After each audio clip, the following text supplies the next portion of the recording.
좋으신 하나님, 사랑의 하나님이신 줄로 믿습니다. 요한일서 4장 8절을 보니까 하나님은 뭐라고 그랬어요? 사랑이심이라. 하나님이 사랑의 원천이고 본질이라고, 하나님의 본질이 사랑이라고 그렇게 말씀을 하고 있습니다. 오늘 5절 말씀을 보니까 하나님의 사랑이 부어졌다 그랬어요.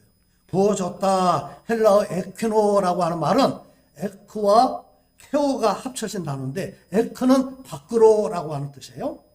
케오는 붓다, 쏟다. 그래서 에퀴오 하면은 흘러 넘친다, 넘쳐서 쏟아져 나온다, 그런 뜻입니다. 사랑의 주체가 하나님이신데 하나님으로부터 사랑이 우리에게 흘러오고 부어지는데 그 사랑은 넘치는 사랑이라는 거예요. 그리고 계속해서 부어주시는 사랑이기 때문에 흘러 넘치는 그런 사랑이라고 표현을 했습니다. 하나님의 사랑이 누구에게 부어졌나요? 오늘 5절에 보니까 하나님의 사랑이 어디에 부어졌어요? 우리 마음에 부어졌다.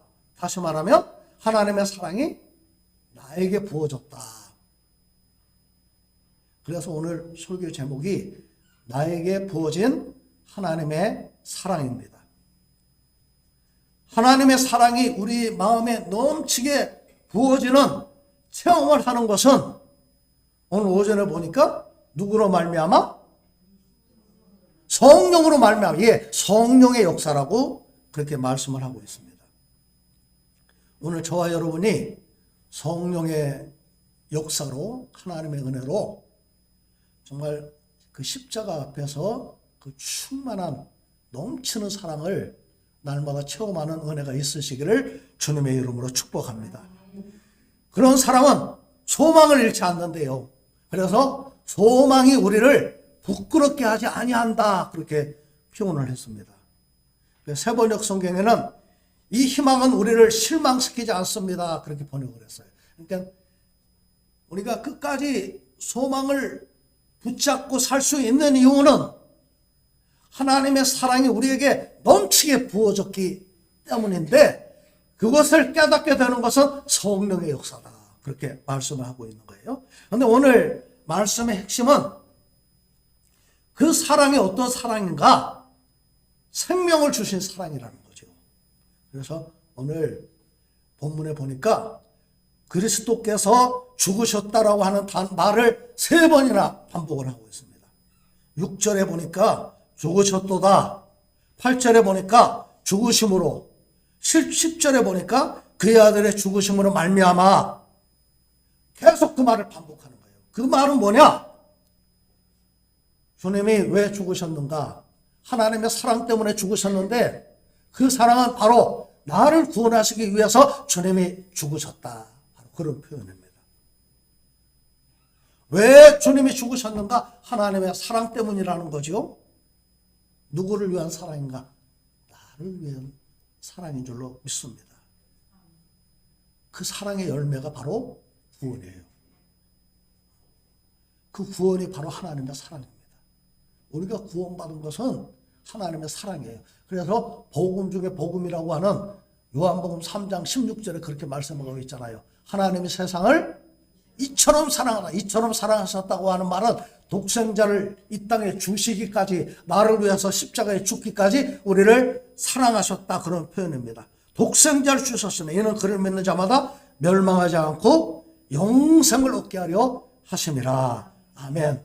언제 그 사랑을 베풀어 주셨나요? 우리 6절 말씀을 보니까 우리가 연약할 때, 8절을 보니까 우리가 아직 죄인 되었을 때에, 10절을 보니까 하나님과 원수 되었을 때.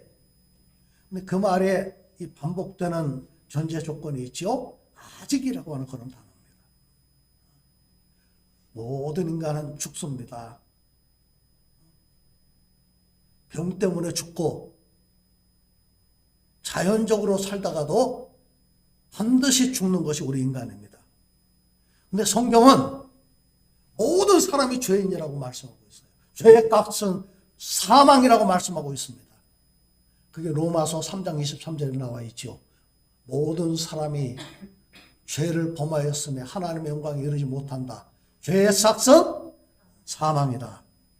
그런데 주님께서 죽으신 것은 그런 나를 위해서, 연약한 나를 위해서, 죄인인 나를 위해서, 하나님과 원수된 나를 위해서 십자가에 죽으셨다는 거예요.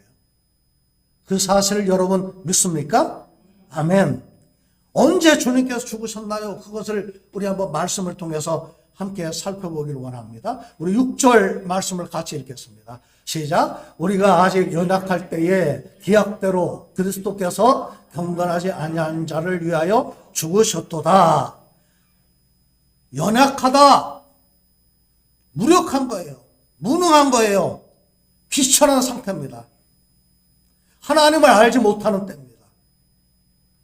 거기에다가 경건하지 않은 자, 경건하지 않다고 하는 말은 에베소서에 그런 표현이 있죠. 허물과 죄로 죽었다. 죽은 우리를 위해서 주님이 십자가에 못 박히셨다. 그런 표현이 있죠. 그 다음에 에베소서 2장 3절에 보니까 우리는 본질상 진노의 자녀다. 전에는 우리도 다 그 가운데 우리 육체의 욕심을 따라 지내며 육체와 마음이 원하는 것을 하여 다른 이들과 같이 본질상 진노의 자녀이었더니 아무 쓸모없고 하나님을 알지 못하는 진노의 자녀를 위해서 주님께서 십자가에 죽으셨다는 거예요. 여러분 이 사랑이 이해가 되십니까? 자, 8절 함께 읽겠습니다. 시작. 우리가 아직 죄인 되었을 때에 그리스도께서 우리를 위하여 죽으심으로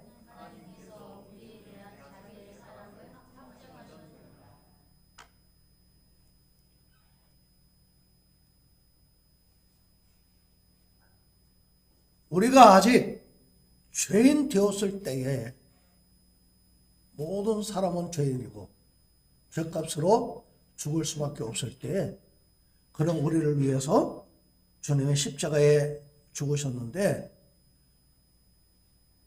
우리는 우리 스스로가 죄인임을 고백해야 된다고 하는 것이요.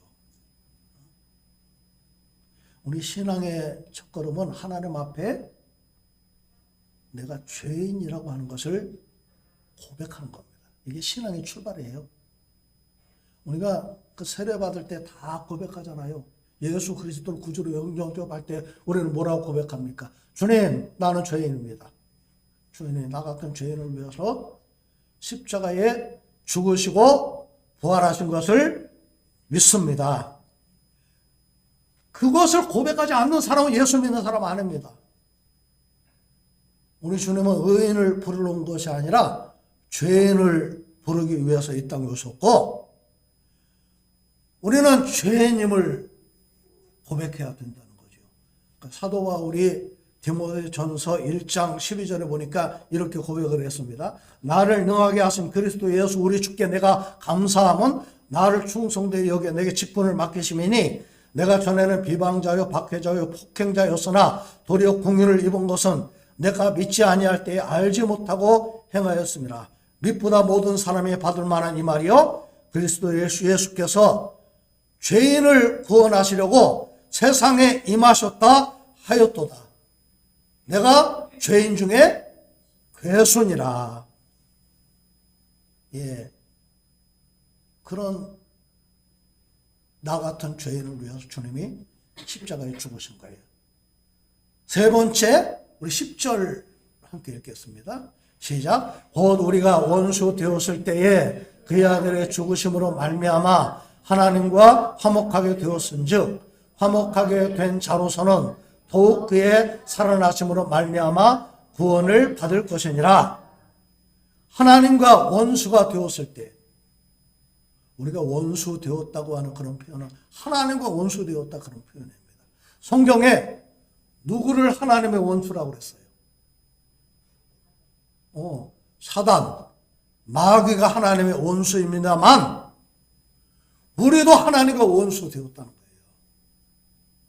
그 말은 하나님과 우리 사이가 죄로 말미암아 단절되었다, 끊어졌다, 그런 표현입니다. 그래서 10절에 그렇게 표현하고 있죠. 그의 아들의 죽으심으로 말미암아 하나님과 어떻게 되었어요? 화목하게 되었다. 예수 그리스도로 말미암아 하나님과 우리와 관계가, 끊어진 관계가 연결이 된 거예요. 그래서 예수님을 화목제물이라고 그렇게 말씀하고 있는 겁니다. 어떻게 원수되었던 우리가 하나님과 화목하게 됩니까? 뭐로 말미암아? 그의 아들의 죽으심으로 말미암아 하나님과 원수된 우리를 위해서 죽으실 만큼 우리를 사랑하셨다, 그런 표현입니다. 또 우리가 구원받은 것은 연약할 때, 죄인일 때, 하나님과 원수 되었을 때 무조건 우리에게 주신 하나님의 사랑 때문인 줄로 믿습니다. 내가 할 수 있는 거 아무것도 없어요. 우리는 내가 죄인임을 고백하고 예수님을 나의 구주로 영접하는 것밖에 없습니다. 그 사랑은 은혜가 아니면 설명이 안 돼요. 9절은 그래서 그 사랑을 분명하게 표현을 하고 있죠. 시작. 그러면 이제 우리가 그의 피로 말미암아 의롭다 하심을 받았으니 더욱 그로 말미암아 진노하심에서 구원을 받을 것이니, 예수님께서 나를 위해서 십자가의 죽으심으로 말미암아 그의 피로 의롭다 하심을 받았다는 거예요. 그것이 바로 구원입니다. 예수 피는 우리를 구원하는 능력과 권세가 있는 줄로 믿습니다. 주님은 우리가 연약할 때, 우리가 죄인일 때, 하나님 원수 되었을 때 나를 위해서 죽으셨어요. 아멘. 자, 오늘 말씀에서 8절이 아주 중요합니다. 같이 읽지요. 시작. 우리가 아직 죄인 되었을 때에 그리스도께서 우리를 위하여 죽으심으로 하나님께서 우리에 대한 자기의 사랑을 확증하셨느니라. 확증하셨다. 확실히 증명하여 보여주셨다. 확증하셨느니라. 우리 성경에는 그렇게 표현할 수밖에 없죠. 확증하셨느니라 과거로 표현할 수밖에 없어요. 근데 헬라어 성경에는 현재 시제로 되어 있습니다. 예수님이 2000년 전에 십자가에 못 박혀 죽으신 것은 죽으심으로 끝난 사건이 아닙니다. 그때부터 현재까지 계속해서 그 사건이 반복되고 이루어졌다는 거예요. 그게 바로 현재 시제입니다. 하나님의 이 사랑은 어제나 오늘이나 변함이 없는 거죠. 그 십자가 앞에 나가는 사람 앞에 하나님의 사랑은 변함이 없는 줄로 믿습니다. 하나님을 사랑하지 못할 사람이 없어요. 하나님의 사랑이 우리에게 이렇게 나타난 바 되었으니 하나님이 자기의 독생자를 세상에 보내시면 저로 말미암아 우리를 살리려 하심이니라. 그 사실을 믿음으로 고백하며 구원을 받습니다. 아멘. 그래서 오늘 본문은 하나님의 사랑이 얼마나 대단한가를 표현하면서 하나님의 사랑을 예수님의 십자가의 죽으심과 대비를 시키고 있어요.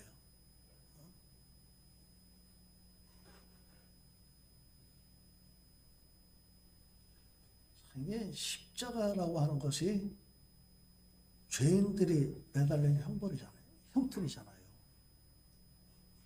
그런데 예수님이 죄인들이 죽는 그 십자가에 매달려 죽으심으로 말미암아 하나님의 사랑과 하나님의 공의를 동시에 만족시키신 거예요.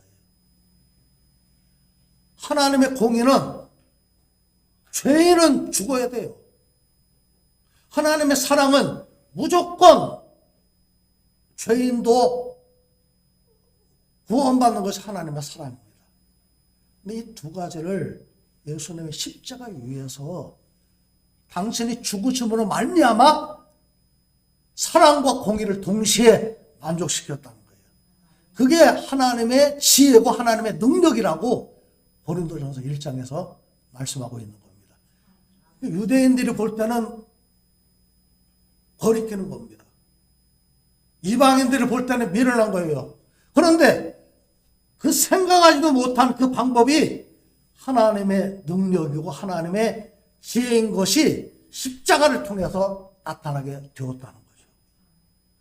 그래서 요한복음 3장 16절의 복음 중의 복음입니다. 하나님의 사랑은 조건이 없습니다. 우리가 인생을 살아가면서 여러분 어떻습니까? 지금까지 살아오면서 내 인생에 문제가 없었던 적은 하나도 없어요. 이제 딸들 시집 보내니까 이제 한숨 났다. 아니요. 계속 지금도 자녀들에게 신경이 쓰입니다. 항상 문제가 있어요. 이 자식은 이렇게 됐으면 좋겠는데, 저 자식은 이렇게 하면 좋겠는데. 우리가 살아갈 때 항상 문제와 어려움이 우리에게 있습니다.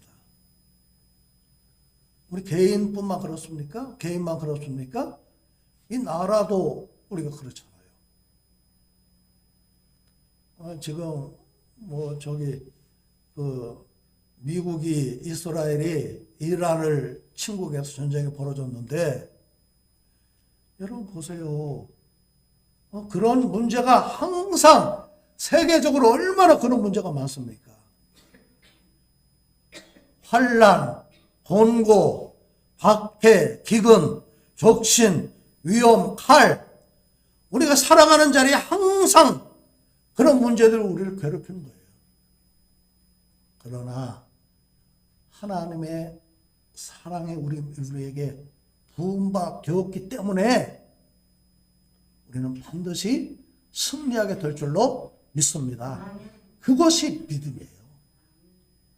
이 모든 일에 우리를 사랑하시는 이로 말미암아 넉넉히 이기느니라. 내가 확신하노니 사망이나 생명이나 천사들이나 권세자들이나 장래일이나 현재일이나 능력이나 높음이나 깊음이나 다른 어떤 피조물이라도 우리를 우리 주 그리스도 예수 안에 있는 하나님의 사랑에서 끊을 수 없으리라. 아멘.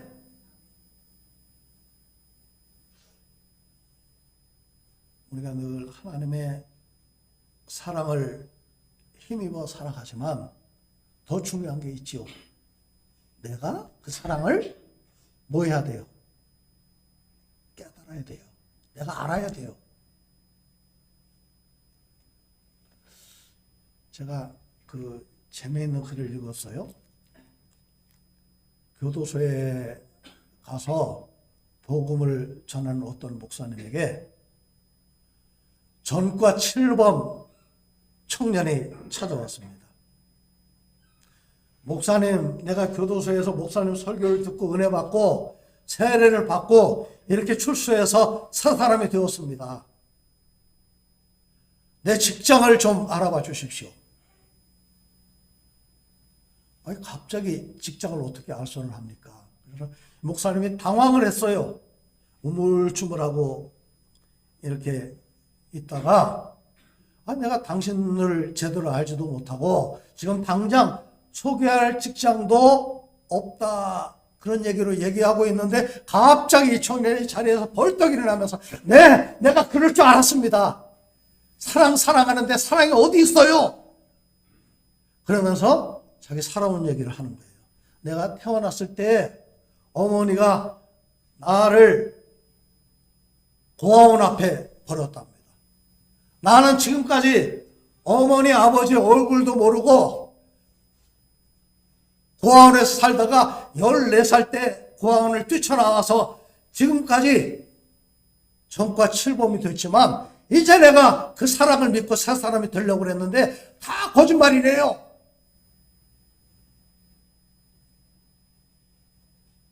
당황하던 목사님이 그 청년에게 이렇게 말을 했다는 거예요. 그럼 내가 너에게 한번 물어보자. 너 태어나서 고아원에 버려졌으면 너 지금까지 어떻게 살았냐?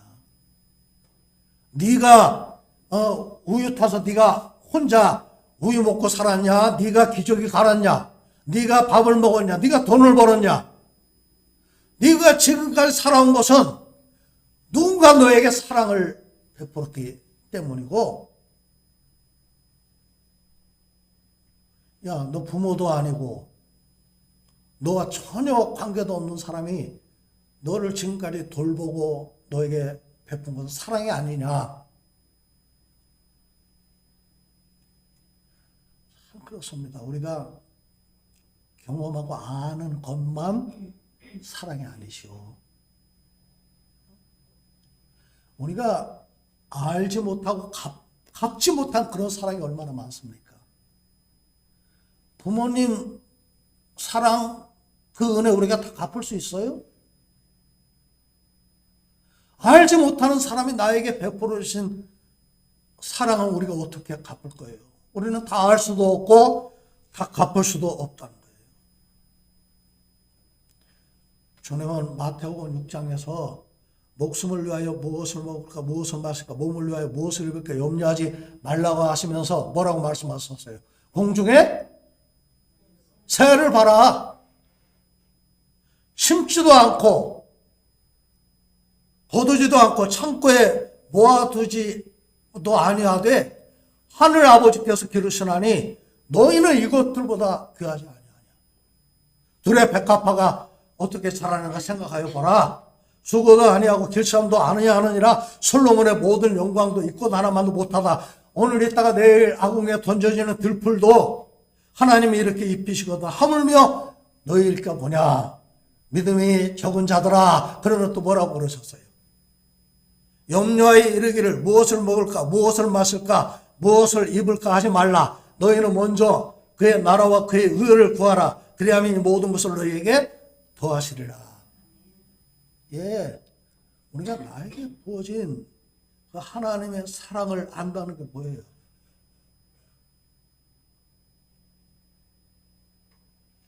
주님이 나를 위해서 십자가에 죽으시고 부활하셨다고 하는 것을 믿는 거예요. 구원받는 겁니다.